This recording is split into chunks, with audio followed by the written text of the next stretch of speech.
புரோக் நேயர்களுக்கு வணக்கம். தேர்தல் உலா நிகழ்ச்சியில் பல்வேறு வேட்பாளர்களோட நம்ம கலந்துரையாடிட்டு இருக்கோம். அந்த வகையில் இன்னைக்கு நம்மளுடைய சிறப்பு விருந்தினராக நம்மளோடு இணைந்திருப்பவர் விளவங்கோடு தொகுதியினுடைய பாரதிய ஜனதா கட்சியின் வேட்பாளர் திருமதி விஜயதரணி அவர்கள்.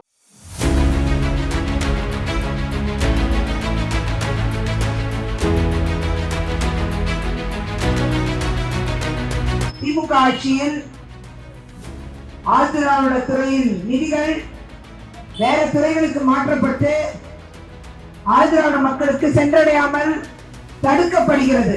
அஇஅதிமுக தலைமையிலான ஆட்சி வரும்பொழுது நிச்சயமாக ஆதிராவிட மக்களுக்கு வந்து சேர வேண்டிய மத்திய நிதிகள் முழுமையாக வந்து சேரும்.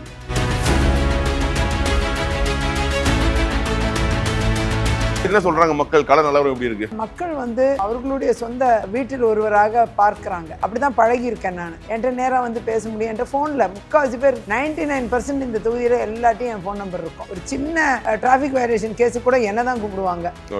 ஆமா, உடனே போன் பண்ணிடுவாங்க. உடனே போட்டுருவாங்க. மோசமான யார்கிட்டையும் இந்த தொகுதி மாட்டிக்க கூடாது. இப்ப நாங்க சில வேட்பாளர்கள் குற்றப்பின்னணிகளோட காங்கிரஸ்ல எல்லாம் நிறைய குற்றப்பின்னணிகள் வேட்பாளர் ஒவ்வொரு வீட்டு பெண்களை பொறுத்த வரைக்கும் அவங்க பாதுகாப்பா இருக்கிறதுல அந்த வேட்பாளர் என்ன உதவி செய்ய முடியும்? எனக்கு அதிகமா அவரை பத்தி விமர்சனம் பண்ண எனக்கு விருப்பம் இல்லை. இருந்தாலும் கூட அந்த விஷயங்களை பொறுத்த வரைக்கும் பெண்கள் ஒரு குடும்பத்திலேயே 5 பெண்கள் 6 பெண்கள் அவர் குடும்பத்துல அவர் இது பண்ணி வச்சிருக்கிறாருன்னா எங்கிருந்து மற்ற பெண்களை எல்லாரையும் பார்க்குற பார்வை எனக்கு தெரிஞ்சு அது ஒரு நல்ல விஷயமா இருக்க வாய்ப்பே கிடையாது. அதனால இந்த தொகுதியில் இருக்க பெண்களுக்கு ஆபத்து தான். இந்த தொகுதி மக்கள் நினைக்க மாட்டாங்களா, இவங்க இத்தனை வருஷம் காங்கிரஸ்ல இருந்து நம்ம ஜெயிக்க வச்சோம், ஆனா இவங்க பாரு இவங்களுடைய சுயநலத்துக்காக ரிசைன் பண்ணிட்டு போயிட்டாங்க, வேற ஒரு கட்சியில இப்போ அப்படியே அகைன்ஸ்டா இருக்கக்கூடிய பிஜேபியில நிக்கிறாங்க அப்படின்னு. இதுல சுயநலம் இருக்க என்ன கொடுமைப்படுத்தினாங்கன்னா போகத்தான் வேணும். காங்கிரஸ்ல அந்த அளவுக்கு சித்திரவதை, அந்த அளவுக்கு பெண்களுக்கு எதிரான ஒரு மனநிலை, பெண் தலைவர்களை ஊக்கப்படுத்துறது கிடையாது. அதே நேரம் இப்ப பாருங்க, சிறுபான்மை சமூகத்தை சார்ந்த காங்கிரஸோட மகிழா காங்கிரஸ் தலைவி ஹசீனா சையத் அடிப்படை உறுப்பினர் இருந்து ரிசைன் பண்ணிட்டு பெண்களுக்கு பாதுகாப்பு இல்ல, காங்கிரஸ்ல மதிக்கிறது இல்ல அப்படின்னு சொல்லிட்டு அவங்க வெளியில போயிட்டாங்க. எனக்கு இந்த தொகுதியை விட்டு வெளியில போக மனசு இல்ல. மீண்டும் மக்களோட இங்கே வாழணுங்கிற ஆசை. அதனால விளவங்கோடு மக்களை விட்டு விலக்கிடுறாங்க, சதி பண்ணி விளக்க முயற்சி பண்ணிச்சு காங்கிரஸ். அதனாலதான் நான் விஜய் ஒரு புது பிளேயர் வந்திருக்காரு, கன்னியாகுமரியில ஒரு பிரச்சாரம் கூட செஞ்சுட்டு போயிருக்காரு. ஸோ நிறைய ஒரு இம்பாக்ட் கிரியேட் ஆயிருக்குன்னு சொல்றாங்க. அது உங்களுக்கு ஏதாவது ஒரு பாதிப்பு ஏற்படுதுன்னு நம்புறீங்களா? விஜய் கட்சியை பத்தின பெரிய தாக்கம் இல்ல. இளைஞர்கள் 2 விதமாகவும் யோசிக்கிறாங்க. சிலர் விஜய்னு ஒரு ஆர்வத்தில் இருக்காங்க. பேரண்ட்ஸ் ரொம்ப என்ன சப்போர்ட் பண்றாங்க. பசங்களை மாத்துறாங்க சொல்லி புரிய வைக்கிறாங்க. இங்க தலைகீழ நடந்துகிட்டு இருக்கு. பிள்ளைங்க எல்லாம் பேரண்ட்ஸ் சொல்லி மாத்துற நிலைமைய போய் இப்போ பேரண்ட்ஸும் பிள்ளைகள்கிட்ட சொல்லக்கூடிய சூழ்நிலை வருது. ஒரு பர்சனல் கேள்வி. ஸோ 2016 உங்க கணவர் இறக்கும் பொழுது நீங்க அந்த தேர்தலை சந்திச்சீங்க. இப்போது 10 வருடங்கள் கழித்து அந்த மக்களுக்காக இன்னும் இந்த தொகுதியில விடாம போராடிட்டு இருக்கு. என் கணவர் கென்னடியை பொறுத்த வரைக்கும் பொதுநலம் விரும்பக்கூடியவர். அவர் ஒரு 7 ஆண்டு காலம் டயாலிசிஸ் இருந்து டிரான்ஸ்பிளான்ட் பண்ண முடியாத சூழ்நிலையில அவருக்கு ரொம்ப போராட்டமா இருந்துச்சு. எனக்கு வாழ்க்கை காப்பாற்ற முடியலங்கிற வருத்தம். 2016 அவர் பிரிவுக்கு அப்புறமும் தேர்தல் வாழ்க்கை, இந்த அரசியல் வாழ்க்கை தேவையான ஒரு பக்கம் யோசிச்சப்போ எனக்கு விளவங்கோடு மக்கள் தான் என்னை தொடர்ந்து தொடர்பு கொண்டு நீங்க எங்களை விட்டு போயிடாதீங்க, நீங்க கட்டாயம் நிக்கணும்னு ரொம்ப வேண்டி கேட்டுக்கிட்டாங்க. அதனால மீண்டும் 2016 சீட் வாங்கிட்டு நின்னேன். 2021 விளவங்கோடு மக்களோட ஆசையினாலதான் நான் மீண்டும் நின்னேன். இப்பயும் பாரதிய ஜனதா கட்சியிலையும் மீண்டும் விளவங்கோடு தொகுதியை கேட்டு வாங்கி நான் நிக்கிறேன்.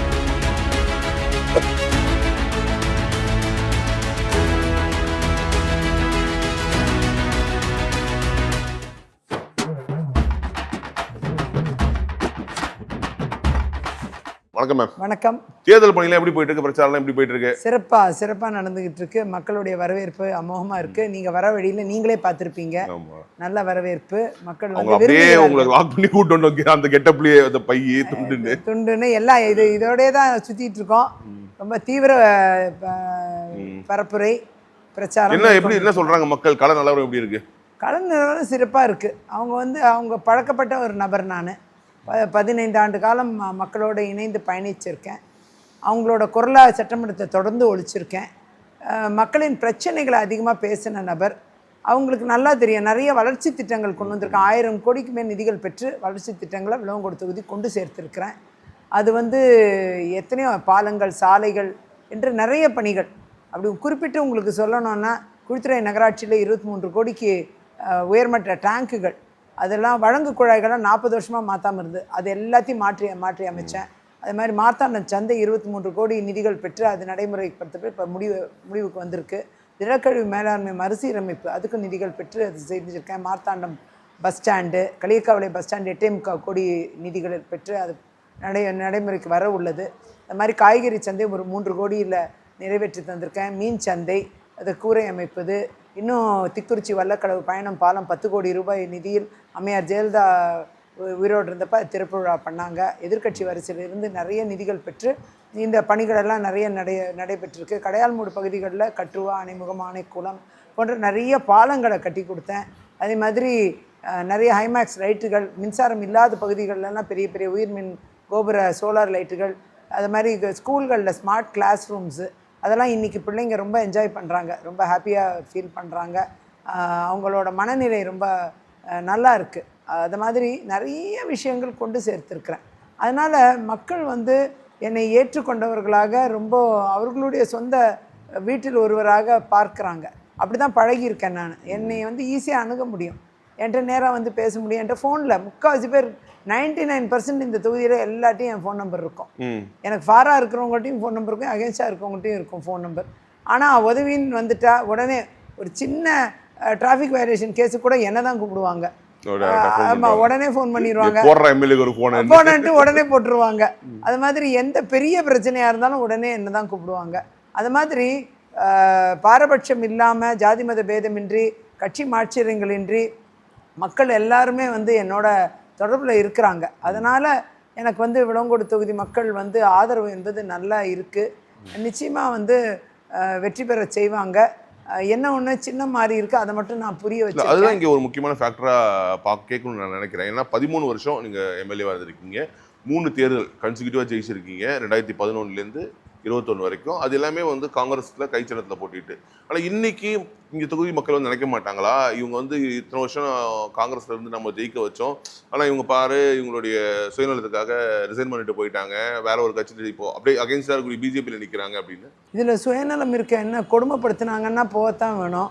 காங்கிரஸில் அந்த அளவுக்கு சித்திரவதை, அந்த அளவுக்கு பெண்களுக்கு எதிரான ஒரு மனநிலை, பெண் தலைவர்களை ஊக்கப்படுத்துறது கிடையாது. அதே நேரம் இப்போ பாருங்கள், சிறுபான்மை சமூகத்தை சார்ந்த காங்கிரஸோட மகிழா காங்கிரஸ் தலைவி ஹசீனா சையத் அடிப்படை உறுப்பினர்லேருந்து ரிசைன்மெண்ட்டு, பெண்களுக்கு பாதுகாப்பு இல்லை, காங்கிரஸில் மதிக்கிறது இல்லை அப்படின்னு சொல்லிட்டு அவங்க வெளியில் போயிட்டாங்க.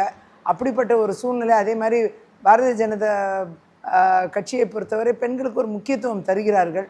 அதே நேரம் காங்கிரஸில் பாராளுமன்ற உறுப்பினர் ஜோதிமணி அவர்கள் பார்த்திங்கன்னா தொகுதி சீட்டுகள்லாம் விற்பனை செய்யப்படுகிறது அப்படின்னு சொல்லுவாங்க. இதை நான் முன்னாடி சொன்னேன். நான் இதெல்லாம் சொல்லி தான் எனக்கு சொல்லனா துயரம் ஏற்பட்ட பிறகு காங்கிரஸ் கட்சியில் எதுவுமே வழங்கப்படாது, இனிமேல் மக்கள் பணியாற்றுவதுக்கு உங்களுக்கு வாய்ப்பு இல்லைன்ட்டு தெளிவாக சொல்லி இப்போ இருக்கிற வேட்பாளருக்கு உதவி செய்கிறதுக்காக ரொம்ப முன்னாடியே 2021 திட்டம் போட்டாங்க. சதி தான் நடந்துச்சு, எனக்கு எதிராக காங்கிரஸை சதி தான் நடந்துச்சு. நான் கட்சியை குறை சொல்ல மாட்டேன், ஆனால் கட்சி மேல்மட்டத்தில் இருக்கக்கூடிய ஒரு சிலர் செய்த சதி தான் இது. கட்சியில் கீழே இருக்கக்கூடிய தொண்டர்கள், நிர்வாகிகள் எல்லாரும் என்கிட்ட இன்றைக்கும் அன்பாக இருக்காங்க, பிரியமாக இருக்காங்க, பாசமாக இருக்காங்க. அவங்க அன்பை நான் என்றைக்குமே மறக்க மாட்டேன். அது மாதிரி என் தொகுதியில் இருக்கக்கூடிய கட்சிக்காரர்கள், காங்கிரஸ்காரர்கள் அவங்களுடைய அன்பை பெற்றவன் நான். அவங்க என்றைக்குமே என்னை நிராகரிக்க மாட்டாங்க. அவங்கள பொறுத்த வரைக்கும் நான் அவங்களுக்கு என்றைக்குமே உதவியாக இருந்திருக்கேன். ஆனால் மேல்மட்டத்தில் பெண்களுக்கு எந்த முக்கியத்துவம் அளிக்கக்கூடாது. அதே நேரம் என்னை போன்றவர்கள் இந்த இப்போ உள்ள வேட்பாளருக்கு சீட்டு கொடுக்கணுங்கிறதுக்காகவே என்னை போன்றவர்களை புறக்கணிச்சாங்க ரொம்ப நாளாகவே. அப்போ திட்டமிட்டு இது நடந்த சதி. 2021 உங்களுக்கு சீட்டு கொடுத்தா ஜெயிச்சிட்டீங்க. அதுக்கப்புறம் தான் 21 சீட்டு அப்போவே பிரச்சனை பண்ணாங்க. இந்த இப்போ வந்திருக்கிற வேட்பாளர் ஒரு வியாபாரி. அந்த வியாபார நோக்கத்தோட ஒரு விற்பனையாக அந்த சீட்டை வாங்க முயற்சி பண்ணால் அந்த தடவை என்னால் முறியடிக்கப்பட்டுச்சு. ஆனால் தொடர்ந்து என்னால் அது முறியடிக்க முடியல. அதற்கு பதிலாக நாம் வேறு எங்கேயாவது நம்ம உழைச்சோன்னா நிச்சயமாக மீண்டும் என்னோடய விளவங்கோடு மக்களோடு இணைந்து பயணிக்கிறதுக்கு எனக்கு வாய்ப்பு கிடைக்கும். எனக்கு இந்த தொகுதியை விட்டு வெளியில் போக மனசு இல்லை, மீண்டும் மக்களோட இங்கே வாழணுங்கிற ஆசை. அதனால் விளவங்கோடு மக்களை விட்டு விலக்கிடுறாங்க, சதி பண்ணி விளக்க முயற்சி பண்ணிச்சு காங்கிரஸ். அதனால தான் நான் கட்சி மாறினது. இந்த கட்சியில் மீண்டும் எனக்கு விளவங்கோடு தொகுதியே வேணும்னு கேட்டுதான் அதே கொடுத்துட்டாங்க. கொடுத்து எனக்கு உதவியாகவும் இருக்கிறாங்க.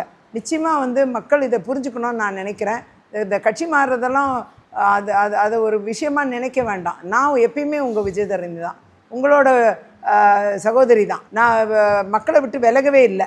அந்த அந்த அளவில் வந்து மக்களுக்காக தான் மீண்டும் இங்கே வந்து நான் வந்து ஒரு வேட்பாளராக வந்திருக்கேன். விளவங்கோடு மக்களுக்காக தான் வந்திருக்கேன். கேட்டு பெற்று இந்த சீட்டில் நிற்கணும்னு வேண்டி விரும்பி கேட்டு சீட்டை வாங்கிட்டு வந்து நான் நிற்கிறேன். எதனாலன்னா அவங்க மேலே இருக்க பிரியம் பாசம். இந்த தொகுதியை அந்த அளவுக்கு வளர்த்திருக்கேன். நிறைய திட்டங்களை கொண்டு சேர்த்துருக்குறேன். இன்னும் வந்து இந்த தொகுதியை வந்து ஒரு வளர்ச்சி பாதையில் எடுத்து செல்லணும்னு என்னுடைய ஆசை. ஆகையால் அது இல்லாமல் ஒரு மோசமான யார்கிட்டையும் இந்த தொகுதி மாட்டிக்கக்கூடாது. இப்போ நாங்கள் வந்து இல்லை, என்னோட காலகட்டத்தில் அமைதி பூங்காவாக இருந்த தொகுதி. இங்கே கலவரங்கள் ஒன்றுமே கிடையாது, பிரச்சனைகள் பெருசாக எதுவும் வராமல் பார்த்துக்கிட்டேன். அந்த அளவில் வந்து இது ஒரு நல்ல தொகுதியாக என்னோட இதில் காலத்தில்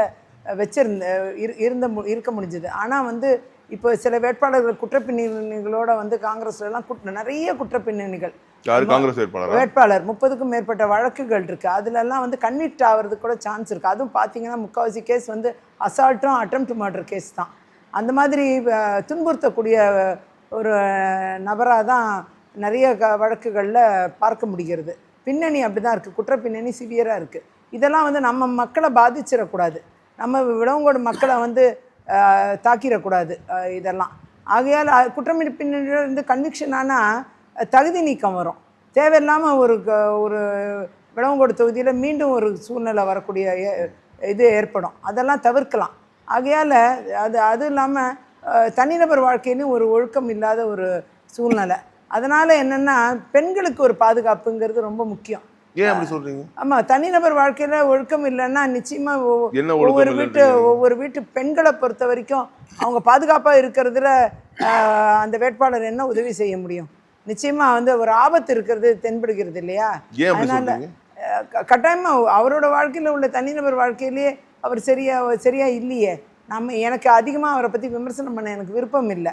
இருந்தாலும் கூட அந்த விஷயங்களை பொறுத்த வரைக்கும் பெண்கள் வந்து ஒரு குடும்பத்திலே 5 பெண்கள் 6 பெண்கள் அவர் குடும்பத்தில் அவர் இது பண்ணி வச்சுருக்கிறாருன்னா எங்கேருந்து வந்து மற்ற பெண்களை எல்லாரையும் பார்க்குற பார்வை வந்து எனக்கு தெரிஞ்சு வந்து அது வந்து ஒரு நல்ல விஷயமா இருக்க வாய்ப்பே கிடையாது. அதனால் இந்த தொகுதியில் இருக்கிற பெண்களுக்கு ஆபத்து தான்.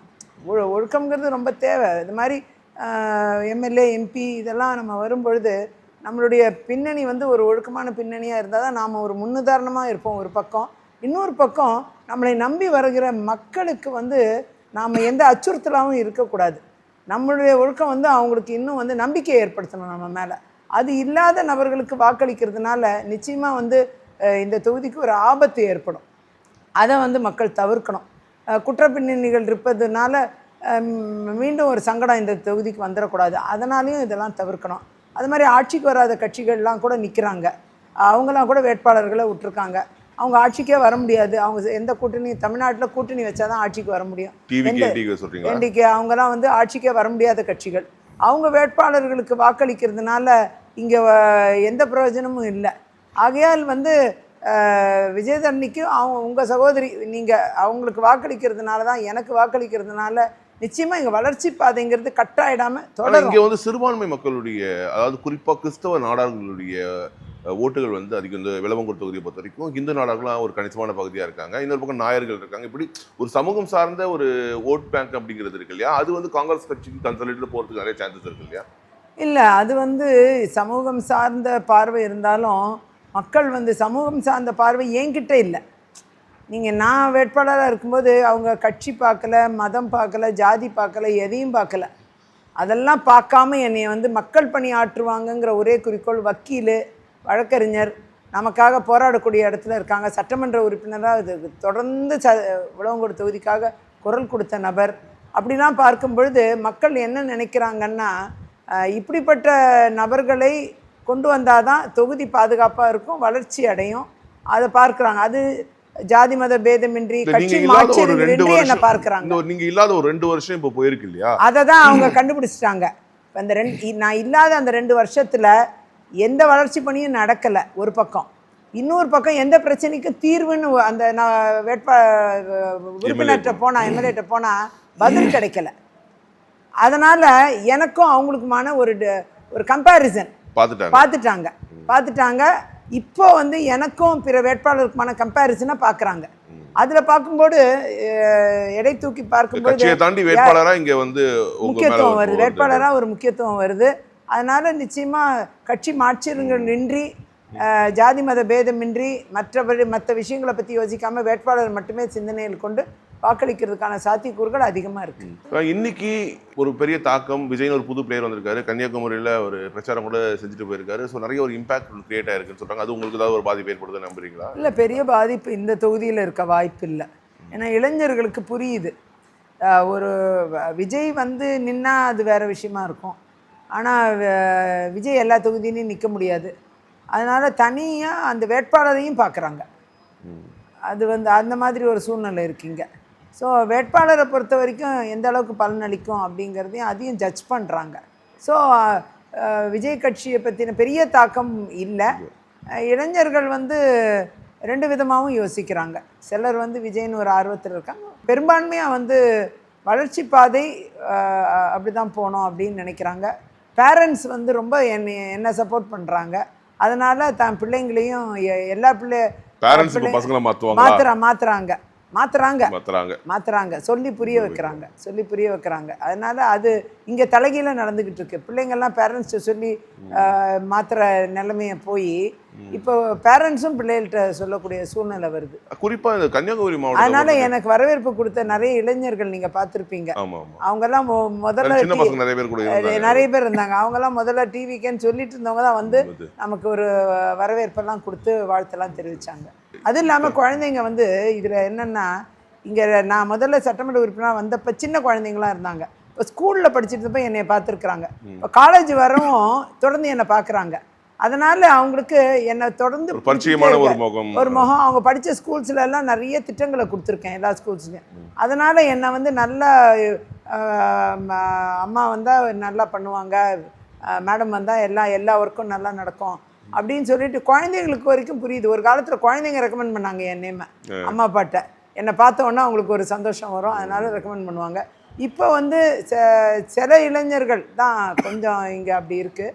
அதெல்லாம் கூட ஓரளவுக்கு மாறி இருக்கு பேரண்ட்ஸோட அட்வைஸ்னால. ஸோ இந்த கன்னியாகுமரி மாவட்டத்தை பொறுத்த வரைக்கும் இங்கே தேசிய கட்சிகளோட ஆதிக்கம் தான் ரொம்ப வருஷமாகவே அதிகமாக இருக்குது. விலங்குகள் தொகுதியில் சிபிஎம் போன்ற கம்யூனிஸ்ட் கட்சிகளுடைய தொடர் ஒரு பலம் வந்து இங்கே பார்க்கப்பட்டு நம்ம பார்த்துருக்கோம். நீங்கள் உங்களுக்கு முன்னாடி சிபிஎம் தான் இங்கே வந்து கம்யூனிஸ்ட் கட்சிகள் தான் இங்கே தொடர்ந்து 3 முறை எம்எல்ஏவாக இருந்தாங்க.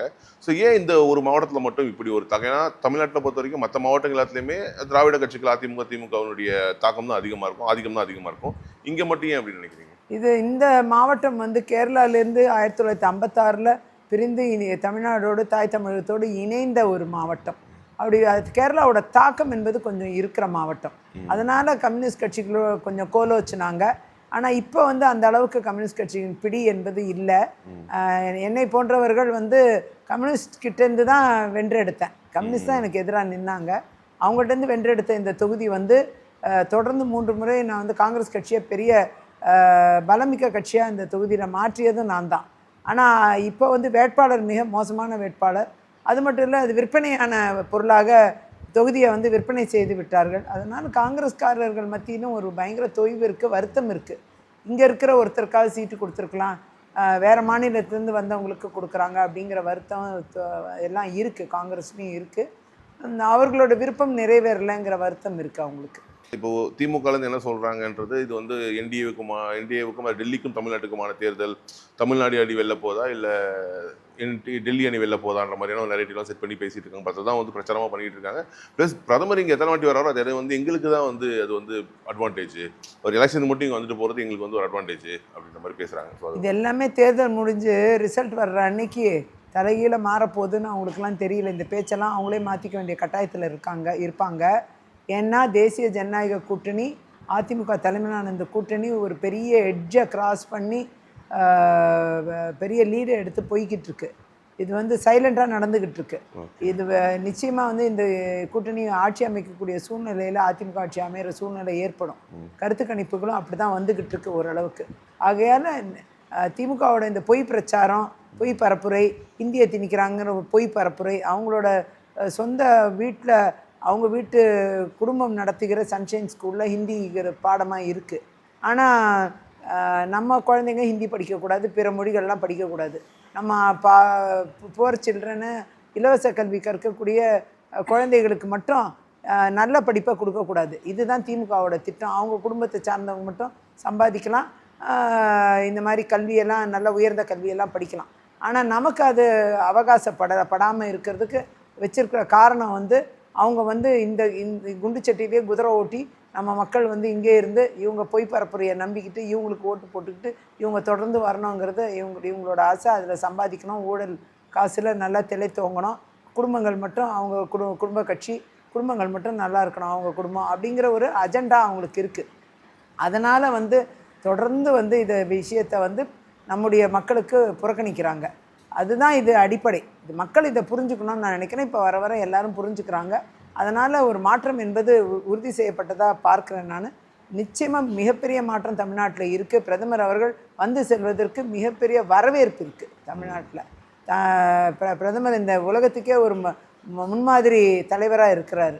அவர் வந்து எத்தனையோ நாடுகள் வந்து பிரச்சனையில் இருந்துக்கிட்டு இருக்கு. இன்றைக்கி வளைகுடா நாடுகளில் முழுக்க போர் நடந்துக்கிட்டு இருக்குது. அப்படிலாம் இருக்கும்போது அமைதி பூங்காவாக இந்தியாவை வச்சுருக்காரு.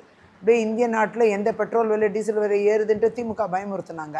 அதே மாதிரி க்யூவில் நிற்க வச்சு இது கிடைக்காம போய்டும்ட்டு வேணே அவங்களோட நிர்வாகிகள் 50 பேரை ஒரு பங்க்லேயும் போய் நிற்க வச்சு மக்கள் மத்தியில் ஒரு பீதியை உண்டு பண்ணாங்க. ஆனால் அதெல்லாம் முறியடிக்கப்பட்டுச்சு. அப்படி எதுவுமே இல்லைன்னு சொல்லி பிரதமர் அவர்களும் உறுதி செஞ்சார். இந்த மாதிரி பெட்ரோல் டீசல் இப்போ எல்லாம் ஃப்ரீயாக ஒழுங்காக கிடச்சிக்கிட்டு இருக்கு. கரெக்டான விலையில் அது இருந்த விலையிலே தான் கிடைக்கிது. விலைவாசி உலகமெங்கும் ஏறி போச்சு. ஆனால் நம்ம நாட்டில் மட்டும்தான் எல்பிஜியும் பெட்ரோல் டீசல் அந்த விலையிலே கிடச்சிக்கிட்டு இருக்கு. நமக்கு அதிக விலை ஆக்கலை, விலைவாசி உயரில். சொல்லப்போனால் 10 ரூபா குறையக்கூடிய உற்பத்தி வரியில் 10 ரூபா குறைச்சிருக்கிறாங்க. அதுதான் உண்மை. ஆகையால் இந்த பொய் பரப்புரைகளை, திமுகவோட இந்த பொய் பரப்புரைகளை நம்பக்கூடாது. அது சுயநலம் வாய்ந்தது. அது அவங்க குடும்பத்துக்கு மட்டும் சம்பாதிக்கிறதுக்கான ஒரு திட்டம். அது அந்த சுயநலத்தின் அடிப்படையில் அவங்க மக்களை ஏமாற்றுவது, துரோகம் செய்வது, மக்களுக்கு விரோதமான விஷயங்களை செய்வது சுத்தமான சுயநலம்தான் காரணம். அப்படி வஞ்சிக்கக்கூடாது, மக்களை வஞ்சிக்கக்கூடாது. மக்களுக்கு தேவையானங்களை கொண்டு சேர்க்கணும். எல்லாருக்குமான இந்தியாவாக, அனைவருக்குமான தமிழகமாக இருக்க வேண்டும் என்பது பிரதமரின் நோக்கம். அதனால் பிரதமரின் வருகை சொல்லப்போனால் பெரிய மாற்றத்தை ஏற்படுத்தியிருக்கு தமிழ்நாட்டில். உலக தமிழர்கள் மத்தியில் பிரதமருக்கு மிகப்பெரிய வரவேற்பு இருக்குது. அதனால் அவரை பொறுத்த வரைக்கும் அவர் ஒரு ஒரு விஸ்வகுருவாக இந்தியாவை எடுத்துகிட்டு போகிற ஒரு மிகப்பெரிய வெற்றி தலைவர். அப்படி தான் அதை பார்க்க வேண்டும். தமிழ்நாட்டிலே அந்த புரிதல் வந்திருக்கு. இப்போ கடைசியாக ஒரு பர்சனல் கேள்வி. ஸோ 2016 உங்கள் கணவர் இறக்கும் பொழுது நீங்கள் அந்த தேர்தலை சந்திச்சிங்க. மறுபடியும் உங்களுக்கு வந்து இந்த மக்கள் வந்து ஒரு வாய்ப்பை கொடுத்தாங்க. ஸோ அதை தாண்டியும் அடுத்த தேர்தலில் நின்றீங்க. இப்போது 10 வருடங்கள் கழித்து அந்த மக்களுக்காக இன்னும் வந்து இந்த தொகுதியில் வந்து விடாமல் போராடிட்டு இருக்கீங்க. ஸோ மக்கள் என்ன மாதிரி ஒரு ரிசப்ஷன் கொடுப்பாங்கன்னு நினச்சேன். இல்லை, மக்கள் வந்து ரொம்ப, அதாவது கென்னடி இங்கே வந்து போயிருக்கிறாரு நிறைய தடவை, நிறைய பேரை சந்திச்சிருக்காரு, வக்கீல் சங்கத்திலலாம் பேசியிருக்காரு. சொல்லப்போனால் வக்கீல் சங்கத்துக்கெல்லாம் அவர் வந்து வழக்கறிஞர்னால அவங்க வக்கீல் சங்கத்துக்கு, இங்கே உள்ள குழித்துறை வக்கீல் சங்கத்துக்கெல்லாம் வந்து நிதிகள் வழங்கி சில அபிவிருத்தியெல்லாம் பண்ணி கொடுத்தாரு. அப்படி என் கணவர் கென்னடியை பொறுத்த வரைக்கும் பொதுநலம் விரும்பக்கூடியவர். என்னையும் வந்து ரொம்ப ஊக்கி வைக்கக்கூடிய ஒரு நபர், எனக்கு ரொம்ப உதவியாக இருந்த நபர். அவர் ஒரு 7 ஆண்டு காலம் டயாலிசிஸ் இருந்து டிரான்ஸ்பிளான்ட் பண்ண முடியாத சூழ்நிலையில் அவருக்கு வந்து ரொம்ப ரொம்ப போராட்டமாக இருந்துச்சு எனக்கு வாழ்க்கை. அதுக்கப்புறம் காப்பாற்ற முடியலங்கிற வருத்தம். ஆனால் நல்லா ஓடிட்டே இருந்தார். அவர் உட்காரவே இல்லை. அவருக்கு என்ன உடம்புக்கு பண்ணாலும் he was a busy lawyer. அப்படியே இருந்தார். எனக்கும் ரொம்ப சப்போர்ட்டாக இருந்தார். 2016 அவர் பிரிவுக்கு அப்புறமும் இந்த தேர்தல் வாழ்க்கை, இந்த அரசியல் வாழ்க்கை தேவையான ஒரு பக்கம் யோசித்தப்போ எனக்கு விளவங்கோடு மக்கள் தான் என்னை தொடர்ந்து தொடர்பு கொண்டு, நீங்கள் எங்களை விட்டு போயிடாதீங்க, நீங்கள் கட்டாயம் வந்து நிற்கணுன்ட்டு ரொம்ப வேண்டி கேட்டுக்கிட்டாங்க. அதனால் மீண்டும் 2016 சீட் வாங்கிட்டு வந்து நின்னேன். 2021 விளவங்கோடு மக்களோட ஆசையினால தான் நான் மீண்டும் நின்னேன். இப்போயும் அவங்களோட விருப்பத்துக்காக தான் இந்த சீட்டை வாங்கிட்டு வந்து நான் நிற்கிறேன். தொடர்ந்து அவங்களோட விருப்பம்தான், விளவங்கோடு மக்களுடைய விருப்பம்தான். இதனால் எனக்கு என்ன ஒரு இதுனா, மக்கள் ஆசைப்படுறத நம்ம செய்கிறோம். நாம் ஆசைப்படுறதை செய்கிறத விட எனக்கு இங்கேருந்து கொண்டு போகிறதுக்கு ஒன்றும் கிடையாது. 1 சென்ட் பூமி கூட கிடையாது எனக்கு இங்கே. அதனால் ₹1 சம்பாதிக்கிறதுக்கும் எந்த இதுவும் ஆசையும் கிடையாது. நான் வக்கீல் தொழிலை சம்பாதிக்கிறத கொண்டாந்து செலவழிப்பேனே தவிர எனக்குன்னு எடுத்துகிட்டு போகிறதுக்கு எதுவுமே கிடையாது. ஆனால் மக்களோட அன்பு மட்டும்தான் இருக்குது எனக்குன்னு எடுத்துகிட்டு போகிறதுக்கு. ஆகையால் இந்த மக்களுடைய அன்பு பாசத்துக்காக தான் நான் வந்து மீண்டும் மீண்டும் இந்த தொகுதியில், ஏன்னா அவங்க ரொம்ப அன்பாக இருப்பாங்க. எனக்கு அது எப்படி சொல்கிறதுன்னு தெரியல, மற்ற தொகுதிகளில் எனக்கு எப்படின்னு தெரியல. ஆனால் என்னை பொறுத்தவரை இந்த தொகுதியில் ஜனங்க ரொம்ப பாச பிணைப்போடு இருக்கக்கூடியவர்கள். அந்த பாசம் எனக்கு கிடச்சிருக்கு. அதனால் விட்டு போக மனசு இல்லை. அதனால் மீண்டும் இந்த பாரதிய ஜனதா கட்சியிலையும் மீண்டும் வந்து விளவங்கோடு தொகுதியை கேட்டு வாங்கி வந்து நான் நிற்கிறேன். ஜனங்களோட விருப்பம்தான் இது. இது என்னோட விருப்பங்கிறது ரெண்டாவது தான். உங்களுடைய ஆசை நிறைவேற வெற்றி பெற எங்களுடைய வாழ்த்துக்கள் மேம். நன்றி, மிக்க நன்றி.